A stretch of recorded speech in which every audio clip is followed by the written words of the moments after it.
Johnny Murillo, welcome back to Burke. Gracias, brother. Gracias. See. Great to have you here again, everyone. We don't know what this is, but you're tuning in with Julian Nunez here. I'm a filmmaker in Albuquerque, New Mexico, and got my friend Johnny Murillo from Chicano Hollywood, coming from all the way from LA. So it's glad to have you here. This is like coming home to me though, because my wife's from here. She was born here. And my mother-in-law, they're all from the Willard, Estancia, Mountain Air area up there. That's a whole different world up there East too. Mountains. Yeah. So if you know the Aragons up there in the East Mountains, and you know my wife's family, So So this is home. Sounds like you got roots here. Sounds like you got roots everywhere, Johnny. That's the story. It's weird, but I was born and raised in San Jose. Okay. And so at 18, I went to Bible school, right? Joined the ministry. We had a crazy background like everybody else, but I went to get in the ministry, and then because of that, I lived in Colorado, Utah, New Mexico. We lived here in Albuquerque. I've been all over, all over the Southwest states, all over Aslan, right? I've been all over like that. We lived in Hawaii. So yeah, we kind of bounced around a little bit for work, for purpose, for calling, stuff like that. But we've been in LA now for 16 years, and now working Hollywood, being a part and building Chicano Hollywood, that's what we're doing now. Absolutely. And it's more than just making films. You've been kind of putting together this ecosystem, this community of people. Yeah. And like at the meeting last night, or at the networking event we had last night, because we're having this conversation on the tail end of an event that we had last night. Yeah. And a bunch of cool people came out, just networking, connecting la gente. Yeah, that was great. Getting together in the same room. Yeah. And I know, and it's showing the work that you're doing out of LA. But what you said impacted me is the film industry is it's being decentralized. It is. People are moving out of LA. I put a post up on a story the other day. It's like, look, because there was a couple articles are coming out. Why is everybody leaving LA? Stuff like that, right? And they are. So I put an article up saying we're not going anywhere, but we are growing everywhere. And the reason, LA itself, the whole studio system, the whole Hollywood as we know it is being reset. I hate to use that term because it's like a coin phrase right now, right? But it's what's happening. The couple factors are coming in. AI is coming in. And then there's been the last 20 years or more, there's been a big movement on the other states trying to compete and get some of that industry money. So you have tax incentives coming out of Georgia, here in New Mexico. Kentucky has a great one, Alaska, so they're making moves. I was just in Arizona with our team over there, and they're doing a whole revisit of, their tax incentives is starting to kick in now. They approved it 2 years ago. Now it kicks in. It's like 25%. So what that means is people can make a movie here in New Mexico. I think New Mexico's 35%, right? I believe. Something like that. You can make a movie here, and whatever you spend here, you save those receipts, categorize them, you get audited, they look at them, say, yeah, you spent all that money here, then they give you 35% of that back. So if you spend, I did a movie here that was $2.2 million. All the money we spent here, we got, put them together, and we got 35% back. I think the check ended up being $200,000, right? That's nice. So when you make another movie with that. Yeah, seriously, right? You have that for marketing, whatever. Yeah, so of course. And they usually will take anywhere between 6 months or more, right? It takes a process. You're working with government, it's gonna take a long time. Bureaucracy. But you do get it by the time you get your movie through post, through color, through sound design, all that kind of stuff, right? Then you're a few months away from getting that money, and you can market, right? So states figured out, Louisiana especially, and Georgia, they figured out, let's do something like that, bring that income over here, and now you have hubs. Atlanta, it's like big in Hollywood over there. Louisiana. I mean, I had a lot of friends go out to both those states. Las Vegas right now, they're trying to call themselves Hollywood 2.0. Mark Wahlberg and who else? Mel Gibson and Sony and a couple others. I forget the other, but there's a couple others that are right now moving in to put studios and so on, right? And they're getting their tax incentive. They have to do some. The politicians have to come in on this stuff, right? So they're doing a lot of that backdoor stuff to make sure it works. But they want to be the Hollywood 2.0, right? So what does that mean for the Chicano community, right? We're Chicano Hollywood, right? We're us. So I'm like, okay. So I knew that we had filmmakers all over the place. I met you, Julian, at a Mexican American Film Festival in LA. And so I knew you were here. We have people in Dallas and Chicago and El Paso and Phoenix and San Jose and Las Vegas and San Diego. So we went out there. We're establishing all these little hubs to bring training, resources any way we can, and to basically create that relationship so that if we have filmmakers in LA that want to come here, they got you that you can help plug them in and stuff. You want to make a movie over there, you got us over there. And we just create this synergy between us, That's the big vision. And that's amazing. Just bringing the people together. It's a powerful tool, for driving change and good change, forward change that's productive for everyone. Because it feels that the industry has been so far away, especially being a filmmaker here in Albuquerque, and my home is here, my life is here, and I want to build the things that I like to do around me. I don't want to have to go somewhere else to do it, and so it feels good, that there's a wave of change coming across, and people like you spearheading that. Well, change. Yeah, I told you like last night, so you don't have to move to LA anymore. They're moving out. They're moving here. So, it was cool. Dallas, at that mixer, there were people that moved out of LA. And they're trying to find their film path in Dallas, right? But they heard that we were coming there for a mixture, so they showed up. Hey, we heard Chicano Hollywood's coming, and they popped in because they want to get into the ground level, right? So you're going to have here more crew coming into New Mexico. You already have a good amount of workforce here, but in the independent world, there's going to be more coming in. So it's going to be a good thing because you don't have to go to Hollywood. Now, Hollywood does have the glitter. Right, and it sucks now because the way the politicians now, they have LA looking like crap, and I say that without any conviction because I love the area, that's where we're at, but they've allowed the city to deteriorate. They have, you can't even walk on the sidewalk without stepping on human feces. It's like disgusting, and so the glitter is really dimming down, and it's still cool when you see the pictures. They have the big red carpets at the Chinese theater and all that. They clean it up for that, right? And then the moment's all gone. So I'm hoping they're making, some good friends of mine, a very good friend of mine now. She's on the city council.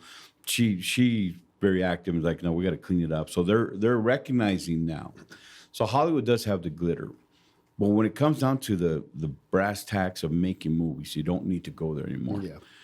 You have sound stages here, you have everything. If you're going to do all that kind of stuff, you can do it. Or I'm a big on location guy, Same here. Let's go use your house. Can I use your house? Right? I'm going to bring 50 people in and we're going to destroy it. And then we'll put it back. It up. Then we'll clean it up. So I'm a big on location guy. I'm on the independent side, but because of all that, you can go to Hollywood like you did, right? You went on some film festival awards. You checked out Hollywood. You took pictures. You did all that, and then you come back and you get to work. Absolutely, that's how the best way to do it. That was the best way to do it, and that's how we met. You know what I mean? Yeah. We were at the Mexican American Film and TV Awards. Yeah. Shout out to Dr. Jose Luis Ruiz. Dr. Amazing Ruiz. Man. Yeah. Amazing Ruiz. guy. Yeah, absolutely. We won an award that night, but we didn't get a chance. We won the big award that night. Yeah. We didn't get a chance to talk, out of, the flurry of things happening at the end there. And I was walking down, you're about 2 blocks away on Sunset Boulevard. Yeah, we were walking down Sunset Boulevard. Me and the director, Alfonso Loya, he was trying to Google where his family was staying, so we're gonna meet at their hotel and go out to dinner. And we were walking in circles, man. And I was like, dude, where the heck are we? And then I hear someone, hey, hey, and I was like, oh shit, let's just keep eyes straight, Don't I'm from the country. Let's and then hey Albuquerque, and then I go, oh, okay, they're talking to us. And I turn around, it's Johnny. I see him pulling his car into the parking lot, and he pulls in, and we have a conversation about who he is, what he does, Chicano Hollywood, and I was like, absolutely. I was like, Johnny, let's make something happen. Let's do something together. And here we are in Albuquerque. That was funny because I had my wife and my daughter with me, right? And that night that you won the award, right? Because it's all fancy and all that kind of stuff, right? And it's cool, and they have the whole thing, the whole celebration. And I wanted to meet you guys, just to congratulate you guys. I knew you guys were from Burke, right? Yeah. So we didn't connect. I'm driving, and I said, we're like about a block and a half away, and I'm like, oh, those two guys. And right away, my daughter's like, what are you gonna do? What are you don't? My wife's like, what are you gonna do? Because they know me, right? I'm like, nothing, right? Pulling the park, hey, what's up, Burke? You know, hey, Albuquerque. You know, so it was funny. I didn't know. Yeah, that street especially, it's a mix. Hollywood is interesting because, you know, Sunset Hollywood, you have both. You know, you could be walking next to Steven Spielberg, not him specifically, but people that are in the industry. Then you can have some crazy old drug addicts coming right by you. So you have to be careful. No matter who it is or what race they are, you got to be careful on that street. So yeah, I see now how it must have spooked you guys. It's quite the story to tell. It's a great origin story, I think, Sean. You know, people like stories, and that's why I make films, and I'm glad that situation like that happened. Yeah, it makes my life feel interesting. I wanted to connect because I saw the brilliance of your filmmaking. I'm like, I want to connect with this guy, you know. And then I knew you were obviously Latino, right? Because it's the Mexican American Film Festival, right? I knew you were one of us, and I'm like, I need to see who this guy is. Because I saw the work. I'm like, we need to just to connect somehow. So to me, it was a great. It's beautiful. It was a great. Hey, Albuquerque. So, one of the better interactions I've had in public. You know, out in a big city like that. And thinking about, you know, I know what Chicano Hollywood is, but you know, last night, you know, you said there was so much more than I thought. You guys were doing Chicano Musica. You guys were doing a bunch of different. You have like your app for people to hire contractors and work. But just let's talk about a little bit on what Chicano is as an entity and as a whole. 'Cause it's a beast. Yeah, it is. It's interesting how it's all come together. It started, and I love to tell the story because I really like to be transparent. Like, it wasn't because I sat around and with a bunch of marketers and said blah blah blah. Right? Let's create a name, or I didn't. It wasn't necessarily like, you know, F the man, we're going to go after men. It's like that. It started because after COVID was ending, a buddy of mine, Jeff Reyes from Echoes, where he's a producer, he sends me a one-pager, and it was some notes from a couple guys that were like, hey, we wanted to make a movie. So Jeff sends it to me. He says, hey, can you turn this to a script, right? Just a one page of a bunch of notes. Basically, it's a gentrification story, right? Which we all are experiencing that one good way or bad way, right? And, you know, a homie gets out of prison and goes back to his old neighborhood. And instead of a taco shop, it's a cupcake shop. Instead of homies and Pendletons, it's a bunch of hipsters and flannel, right? So it's just a whole different ballgame. So it's a comedy. You know, I wrote the script, and the movie itself is called Horchata with Old Milk. It should be coming out this fall. But we had a dialogue meeting, right? So I'm writing from the perspective of the 80s, right? So when I use slang vernacular, Chicano vernacular, it's like, you know, cohete. I want to use the words against me, cohete. One of the actors, Dunos, who I'm writing this for, he at the time was 20 years old, and he's like, he's not going to say cohete. So, and then we had Concrete was another one. He's from the 90s, right? So you had like 3 generations there. So we had to figure out what would be the right terms that they would use. So we're just kind of, you know, so we're doing a meeting about that. And I remember the director, his name's Chris Leyva, and LV. So he stands in front of the script, and it's up on the wall, right? So I got it projected. And he's smoking a joint, and a big old puff of smoke goes right in front of it. And I'm like, oh, that looks cool, right? 'Cause you got the script, puff of weed, right? And Chicano, so, you know, we're all there, right? If someone would have walked in, if some weirdo from Beverly Hills would have walked in, they'd have been like, oh my gosh, gang members, right? You know, but we were all professionals. It was writer, directors, DPs, right? It was hilarious. But we're there, and the puff of smoke happens. I thought that was cool. I said, hey, bro, do it again. Let me capture that picture. He does it again. I said, I missed this. I don't do it again. So I'm going to do it like 6 times. He's like, I can't. I said, one more, give me one more. And so he was getting all high and all that. And so I finally caught it. I took that picture and I sent it to my daughter, who was a senior at Azusa Pacific Film School. And I said, here, check this out. I'm with Chicano Hollywood. That's where I came from. Wasn't because of marketing. Wasn't because of branding. It was a joke. It was a script. Chicano professionals, film professionals, and a puff of weed smoke. You know? So that's where it came from. And then on that production, we produced that movie, and it was fun because it was just a cool crew, probably about 30 of us on set. And it was still towards the COVID restrictions were still heavy, right? And especially in that community, which back in the day, it was Frogtown, which was a gang area, raza area, but then it got gentrified, right? I mean, if you look at the history, they had factories there, bread bakeries and stuff like that. But now it's all hipsters and cupcake shops and that kind of bougie stuff. And so they wouldn't give us a permit to shoot there, or it was extremely limited. So like, we would see the cops run behind the fence and all that kind of stuff, right? So it was a fun Chicano set, right? Yeah. And there's where I would nickname the group. And so I saw though how they started connecting to it. Whenever something good happened, they would high five Chicano Hollywood, and it just built. And then one day we're doing in post, and LB brings Lizzie brings some hoodies because she made them, and LB told her to make them where it said Chicano Hollywood real big and real small, or horchata with oat milk. So right there I said there's something here. So that was March 11, 2021, and so I started the socials, and I started the trademark. I started I got the domain. I said, okay, let me see what's here. So I started building it, right? Mm-hmm.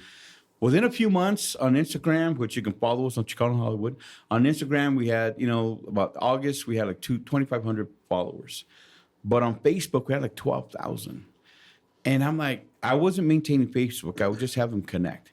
So when I looked at Facebook, I saw all the interactions like, oh my gosh, there's a lot of people saying, why don't we have more Chicano sitcoms? Why don't we have more Chicano A-listers, stuff like that, right? So I knew there was something there. And on Instagram, all I would do was shout people out. Shout out to so-and-so, shout out to so-and-so for just putting a light on them. That's it. Yeah. And, this morning I did it too. Eliseo, I don't know if you remember him. He was there last night. The guy from Oklahoma. Oh, yeah. Yeah. He posted something, a commercial that he did. So I gave him shout out to Eliseo, and he did this cool commercial. Yeah. And it's just like that. Because I'm like, when I see us doing something, whether it's in front of the camera or behind the camera, I mean, I get excited about it because our voice is getting louder, right? So it just started growing. So, the whole brand now has evolved to not just being a social media account, but now we have our own Netflix, right? It's called Chicano Hollywood. So please, when you're listening, you follow Chicano Hollywood. Go to your app store, right? So it's on all the roaches, right? And then we have we also launched out to a lot of live training. I knew that for our voice to get louder, there has to be more of us, right? It could not just be like the pioneers. Right? Earlier we were talking about the pioneers. They were scrapping it. They had to, and I won't pop names off here, but back in the day, because Hollywood, the way it was, if they wanted one Chicano guy, there's like probably at the time, maybe 10, 20, 30 that were going for that role. And they weren't all Chicano. They were Puerto Rican, they were other, right? They wanted a Latin guy, so they would all fight for it, right? Yeah, and that encompassed it all. Yeah. And it sucks because I looked at like, that's like back in the days when the plantation owners or the rancho guys would pit us against each other just to entertain themselves, right? So there was a lot of pitting against each other, and it caused a lot of strife, and Latinos would have to step on each other to get to the next level. And today, we're not going to do that. Those days are over. Today, we have to lock arms and get to the top together, right? Absolutely. So our voice is strong enough. So when I see people that are doing stuff in this industry, even if it's just being a PA or whatever, I'm like, shout them out because there's one more voice to make us louder, So now Chicano Hollywood has evolved to we have the streaming app, we have live training, we have a whole masterclass platform with 237 videos, and we want to train people.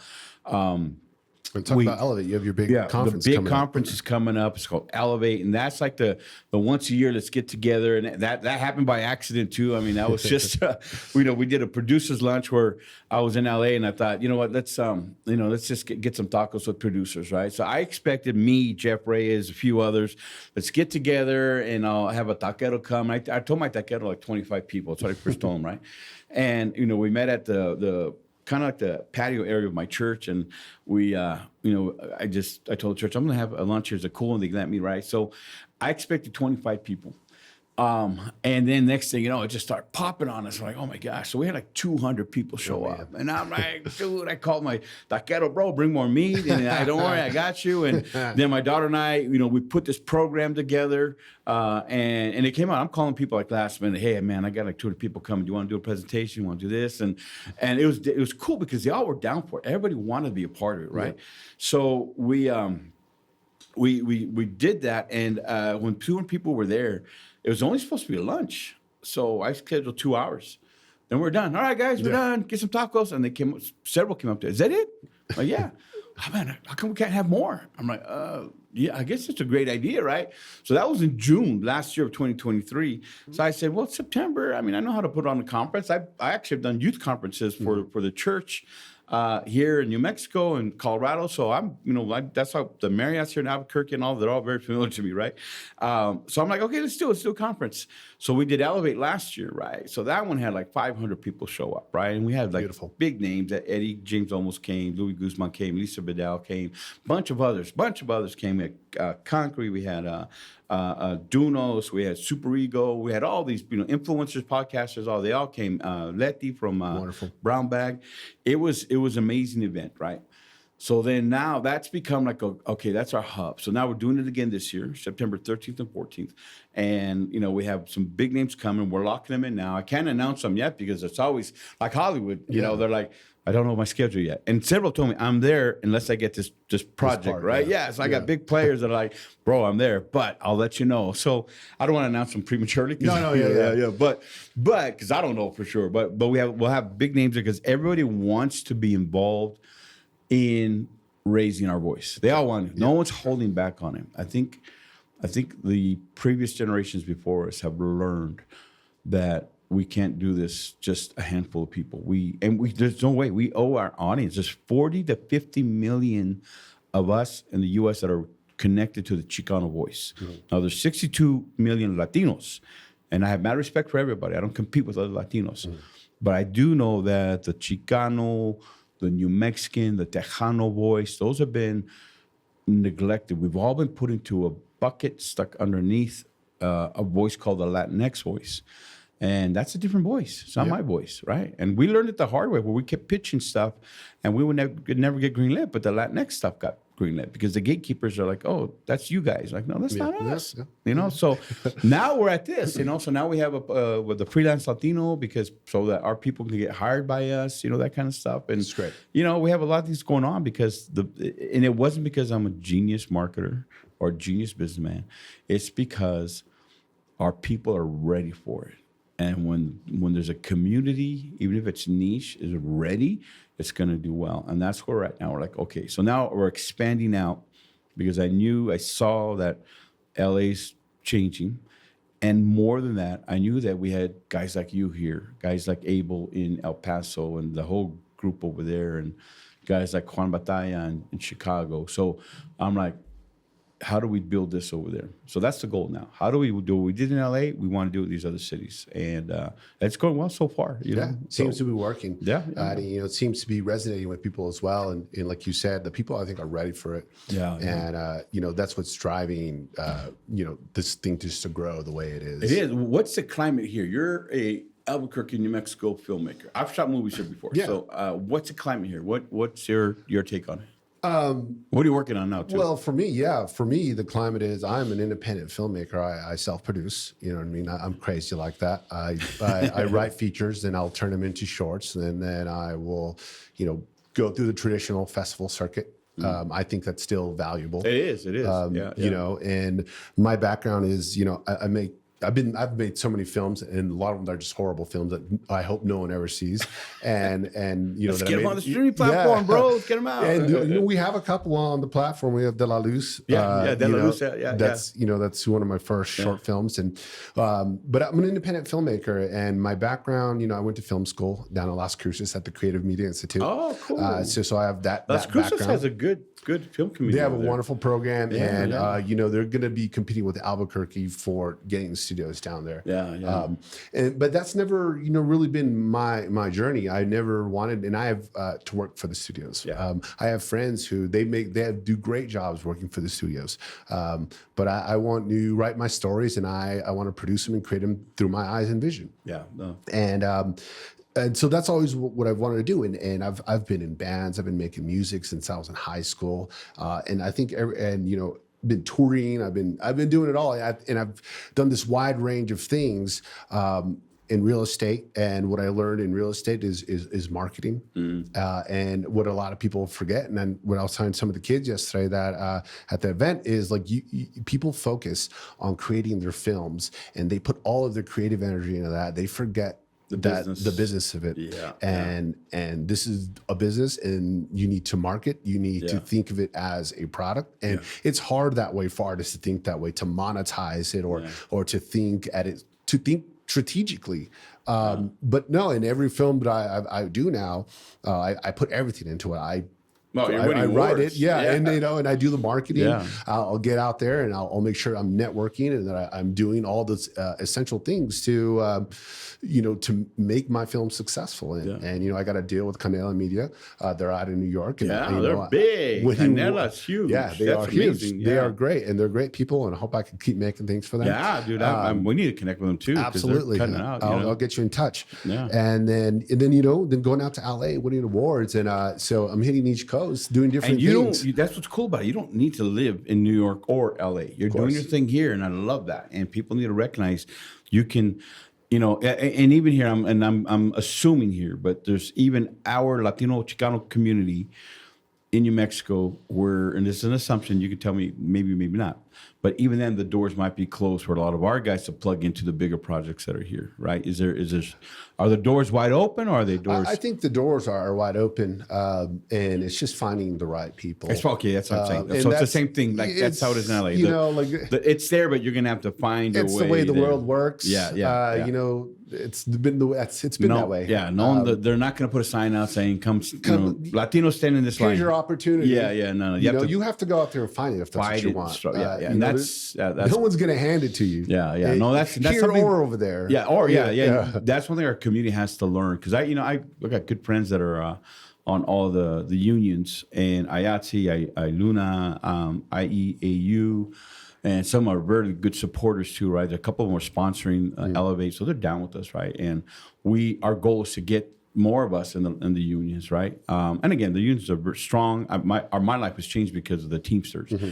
My mom went from cannery working and all that stuff to becoming a bus driver in San Jose, and she became a Teamster, and everything changed for us because the union pay and all that stuff. Yeah. So I'm a big fan of it. Now I'm an independent filmmaker too. Of course. That's a whole different game. I tell those homies, I'm indie, right? And like, cabrón. Yeah, we know. Yeah, so. And that's one of the interesting things that's happening here right now is like, everyone's like, oh, you work for Amazon, you're making movies, or, you work for, no, I'm a filmmaker. I'm an independent filmmaker. I do things differently. Yeah. And there's a great path though. Of course. It's a good business model. Absolutely. And, I know there's people that are designed that they have to work for an entity and just get their check. Of course.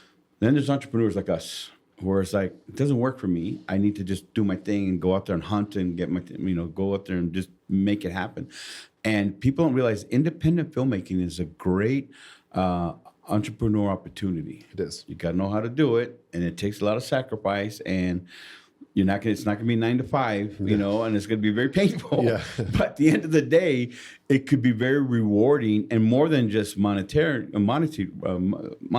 wise, but it could be rewarding in the sense that you're telling cool stories, you're making good projects, you're elevating people you're getting people that never would have a shot at being an actress. Now they're a lead, So to me, it's like, it's more than just making a check. It's like creating opportunities for people. So, absolutely. Yeah. So you're in the right spot. Boy. I love it. Appreciate it, Johnny. And just like I said, just making movies about, things that I've experienced, things that are around me, things that I see, De La Luz, which is on Chicano Hollywood. You can stream it. Make sure you check it out. Yeah.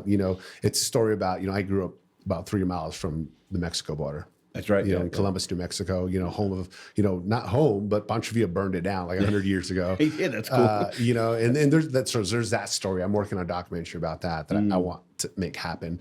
My uncle and my family have been running that museum there in Columbus, the Pancho, for years. Really? And, oh, wow. And so it's just like, I'm really connected to those things, and I live up here in Albuquerque now, and I see the diversity up here. And southern New Mexico and northern New Mexico are worlds apart. Oh yeah. Worlds apart. That's like San Diego and LA. They're totally 100% world apart. And so I came up here in 2017.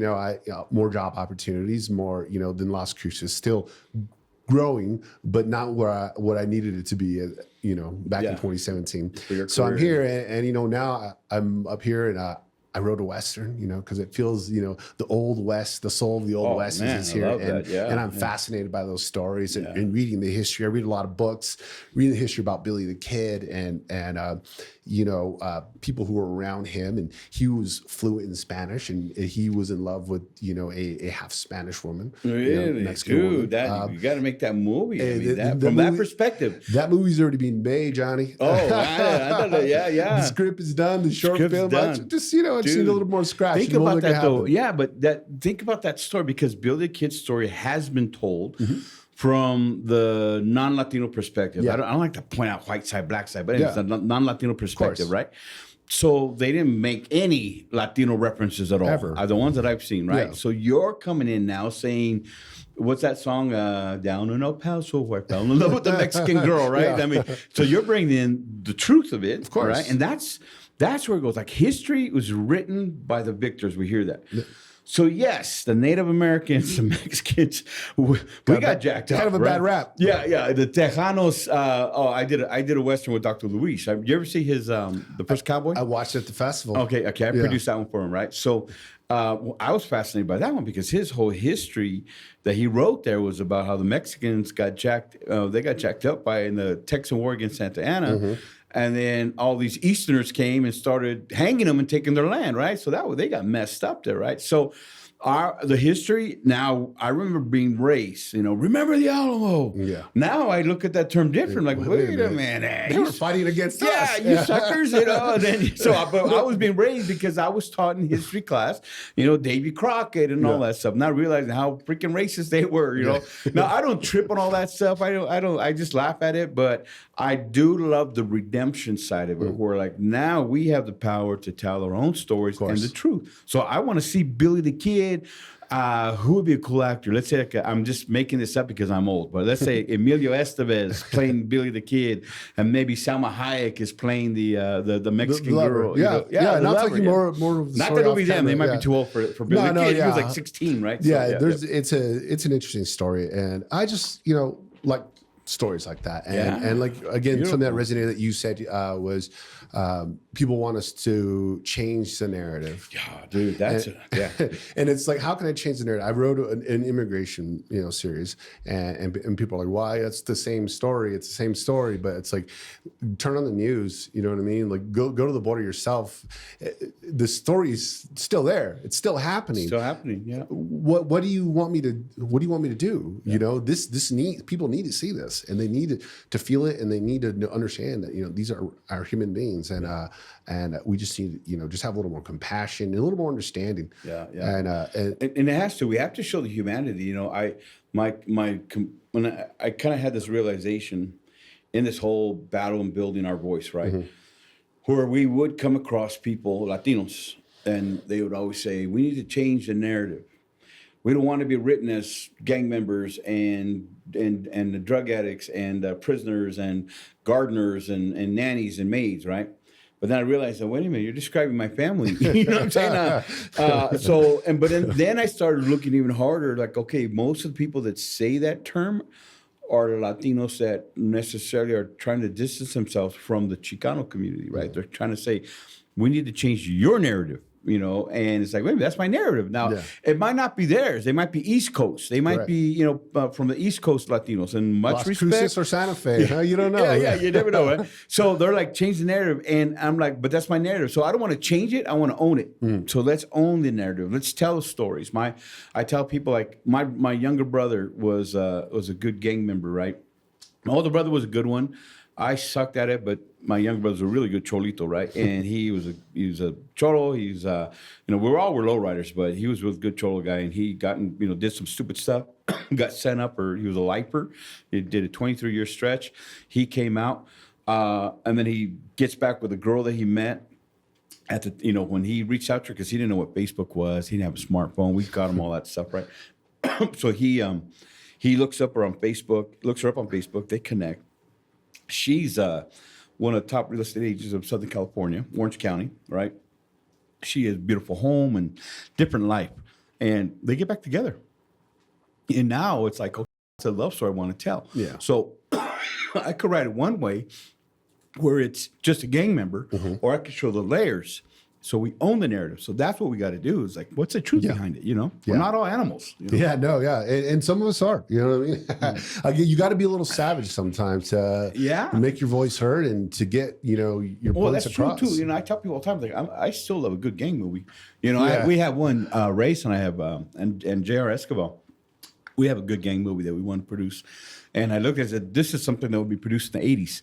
But we're like, so what? We love it. Yeah, so we're going to do it, you know? So I'm still a good fan of those movies, you know? But we do have to, as long as we own it and we're writing it, you know, as long as we're the ones that are penning it, that's why we're talking about Blood In, Blood Out, how it was written by a Latino. Yes. And that, to me, is super important. And I love the idea that you look the history, because, you know, where we're at right now, the history that the guys, the Jewish producers and directors, they knew they couldn't tell the story. And I am thankful for that position, because they knew that they could not tell our stories. Just like I can't write a Holocaust story. How am I supposed to even reflect on that? I don't know anybody over there, right? So the Jewish writer can. It might have relatives and so on. They'll from different perspectives. So for non-Chicanos, non-Latinos to write our stories, it's just not the same. I'm not telling them not to do it. It's still Hollywood. Yeah. And I'm so big on artistic freedom. You know, when the whole, like, you know, they shouldn't be, like, there was a movie that came out, that tried to come out. I don't know if you knew the filmmakers. They tried to hire the what's his name, to play the role of Castro. James Franco. Yeah, James Franco, right? I felt bad for those producers. They were Latino guys. And everybody got all crazy about it, right? And I'm like, so they had to like drop it, I think. I hated that, because here I'm a Latino producer. I'm a Chicano producer, right? And if I got James Franco in a movie, I'm like, heck yeah. Heck yeah, we made it. We did it. He's an A-lister. He's in our movies. It's going to be great. And then to have our own tear them down, and our own just destroy that whole thing for him. I felt bad for those guys. So and it's telling stories, you know. It's just telling a story. You know, don't take it so seriously. Yeah. And it's art. Let it prove itself. Yeah, and I get to me when all that happened, right? I said, look, you know, we were having discussions about it in groups and all that. I said, if those guys, if they audition Latino actors. First, I don't think any Cuban would want to do it. Right? I've been to Cuba a few times, and back in the 90s, so I know it was hard over there, right? So I don't think any Cubans would have. I know some good Cuban actors. They probably say, heck no, right? I'm not going to play that fool. But any other Latinos, if they gave them a shot and no one qualified, well, then heck yeah, do whatever. But at least, my argument is, at least give us an audition. But you don't have to hire us, because it's your story, however you want to do it. And again, going back to marketing, James Franco would sell a lot more movies playing Castro than Johnny Murillo would. Yeah. You move tickets. Yep, and it's business. It's a business. It's business, and you know, as Latinos, we're capitalists. You know, I know there's a group, small little loud voice that wants to pretend we're socialists, but we're capitalists. We want to make, of course, a generational wealth for our children, and we want our children to not be raised in the same barrios as we were. So it's okay to be that way, and no excuse of it. To me, it's like we got to make money. We got to create business opportunities, not just for us. And I would probably lean more towards I'm a social capitalist, because I like to create opportunities for as many people as possible. Mm-hmm. So yeah, I'm that, but I'm not the idea of the other way. You know, so to me, it's like, if those guys, I felt bad because it fell apart on them, but the idea, we all understood, like, let's support the filmmakers, because they're Latino guys that actually have a great shot now. Yeah. Pero yeah, it fell apart on them. So no, boy, Franco. I know. Nah, you'll be all right. Yeah. So back on Chicano Hollywood, you know, before we wrap things up, where do you see it evolving? Where do you see?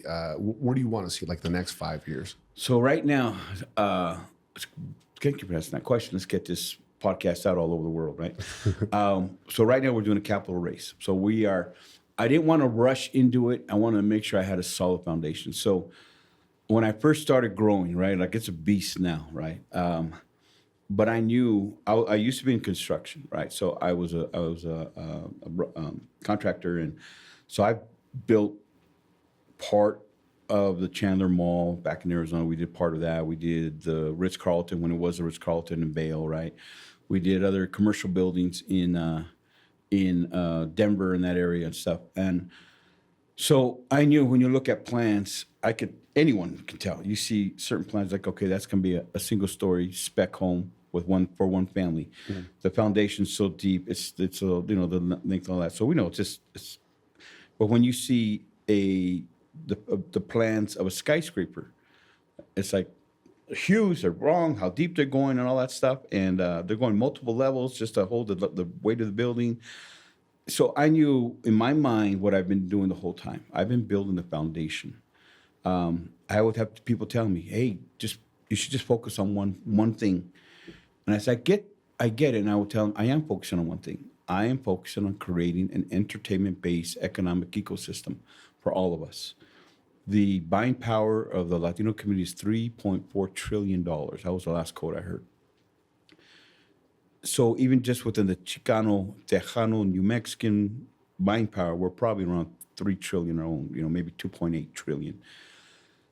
If you exclude, but I'm not excluding anybody, but pretty much the Latino buying power is that much. So I'm like, right now, that purchasing power is still being colonized, right? I'm not a big fan of always using those type of words, right? Because I'm not Gen Z, I'm Gen X. Where are we going with this? I know. Where are we going with this? I know. I'm Gen X, right? But it's still that we're buying stuff and things are flying out of our community, right? It's just going back out. So I'm like, okay, how do we circle this up? Entertainment is a great thing. So what I'm building is, if you're from LA, I'm building the 405. 405 has I think 8 lanes on one end, one side, 8 lanes on the other end, right? And it's just it's just a big thing. Once that freeway is built, anyone can get on that freeway. So I'm building an entertainment-based foundation that's going to get into the homes of Latinos. And by getting into the homes of Latinos, whether through a sitcom or through a movie or through a podcast or through live events or whatever it might be, we can be able to get into the homes and we'll be able to keep the economic ecosystem alive and built within us, So I'm building something. Where do I see it going in 5 years? It took me a little while to get to where I'm at. So now we're doing a capital raise. So right now we're hired some people in the Silicon Valley. They're going to start raising some seed capital first, and then we'll go for a Series A later. Now, what am I going to do with all that? We're going to blow up more. We also, I've had several people come up to me and ask me, hey, they would timidly, hey man, I just want to meet you. I love what you're doing. I'm going to probably be doing my own streaming app. And they timid because one guy said, hey man, I'm like ABC meeting NBC, right? And I looked at it and said, nah, bro, nah, we're not competing. I said, I don't compete with Latinos. I said, I'm down to help with whatever. I said, whatever I can do to help you, anything, I'm here for you. And so I realized that there are other people that want to get into the streaming business, and it's still a very strong, viable business, has a good future for it. So I'm like, how do we do that? So one of the guys that started streaming app, with us, it's called USA Latino. Gil Bibbins out of Phoenix, he's one of our partners.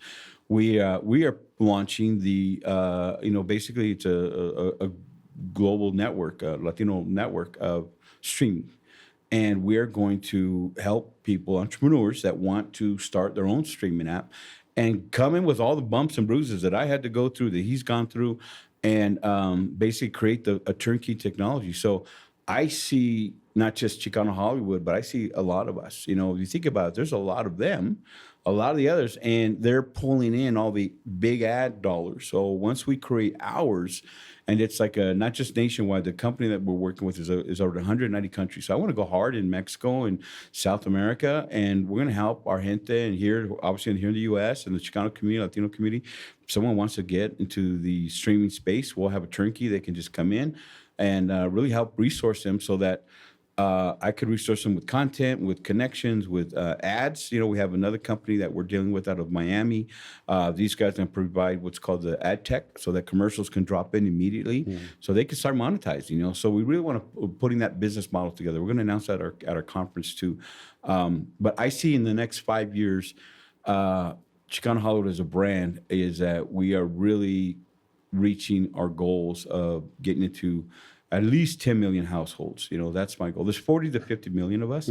I just want 10. If I just get 10, we could shake the world with 10. And then from there, I don't care what it is. It could be a new wine, a new tequila. It could be anything that we can really make it into a household name, because we have the power with this. We have influencers, we have podcasters, we have all the marketing tools out there. Your next movie comes, the Billy the Kid. movie. You know, we get that one out, then we know that we can get it on multiple streaming apps at the same time. We can do big events, and also we're making a joint venture with Magnova Entertainment, which is a new distribution company. They've been around for 30 years, but these are two new people that are going to launch their own. They're already partners of us. They already work with me, and so we're going to be doing theatrical releases as well. So going hard on making sure that our movies are getting theaters. That's always a hard thing, you know. But what I'm doing, part of my mission is going all over these cities, you know, the Aslan area, all the way. We're going to establish bases so that we can help build theaters up, you know. And that way it's successful for all of us. So I see us in the next 3 to 5 years really, really expanding. You know, we're still in that grind, but the foundation is built. Now it's about scaling up, you know. Again, I think I told you last night, I've had warnings from big studios telling me we're watching, you know, we're going to come and get it, we're going to acquire it, all that kind of stuff. And I'm like, no, we're going to fight them as long as we can, right? Yeah. But I said, we're going to work hard to make it so strong they can't change the voice. That's beautiful. That's it. That's great to hear. Yeah. Well, you heard it here first. Not first, but maybe you heard it here in Nuevo Mexico. Johnny Murillo of Chicano Hollywood. That's right. Appreciate you taking the time to come out here to visit us here in that high desert. The high desert, land of enchantment. Albuquerque, land of enchantment. The land of achievement. I saw that coming in. It said the land of achievement. Beautiful. Yeah. Glad to hear it. But thank you for coming in and sharing. And of course, we'll be working together on a lot of things. Let's do it, baby. Let's do it. Johnny, thanks a bunch. Thank you.